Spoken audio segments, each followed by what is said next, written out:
अस्सलाम वालेकुम जी। इस वक्त मैं सेंटोरस के बाहर मौजूद हूँ और ये आप देख सकते हैं पीछे आवाज़ आपको सुनाई दे रही है। शदीद किस्म की जो है फायरिंग की जा रही है और स्ट्रेट फायर बरसाए जा रहे हैं और आप इसके अलावा जो है शदीद किस्म की शेलिंग की जा रही है। लगातार जो है रिटेलिएट किया जा रहा है रेंजर्स की तरफ से और लोग मार खा रहे हैं। बहुत बड़ी तादाद में जो लोग हैं उस वक्त प्रॉपर मार खा रहे हैं और वहाँ तक जो है लगातार जो है फायरिंग की जा रही है। देख के क्या होता है, लोग रुकते हैं या मज़ामत करते हैं। ये आज की रात बहुत बड़ी रात है। सब दुआ कीजिएगा कि जिस पाकिस्तानी ने इस प्रोटेस्ट में हिस्सा लिया हुआ है अल्लाह पाक उसको अपनी हिफ्ज़ मान रखे हैं।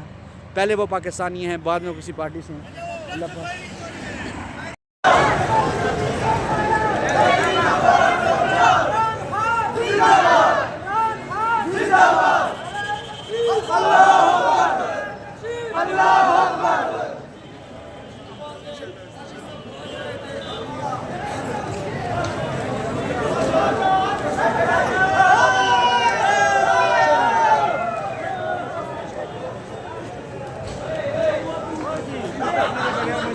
जी। इस वक्त मैं सेंटोरस के बाहर मौजूद हूँ और डी चौक से लेकर 7th एवेन्यू तक लगातार हेलीकॉप्टर से जो है शेलिंग भी और फायरिंग भी की जा रही है।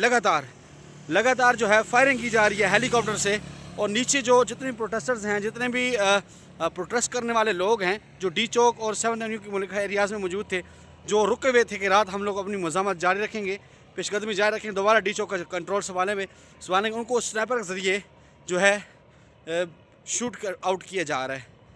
और लगातार जो है हेलीकॉप्टर से जो है शेलिंग भी की जा रही है और फायरिंग भी की जा रही है। फायरिंग की प्रॉपर आवाज़ जो है सुनाई दे रही है। इस वक्त इस्लामाबाद में एक जंग का आलम बना हुआ है और बहुत सनसनी फैली हुई है। अब सब दोस्तों से दुआ है जो पाकिस्तान में हैं, पाकिस्तान से बाहर हैं, दुआ कीजिएगा जो इस वक्त इस एहतजाज का हिस्सा हैं। अल्लाह पाक अपनी उनको हिफ्ज़ व मान में रखें। पाकिस्तान पाइंदाबाद।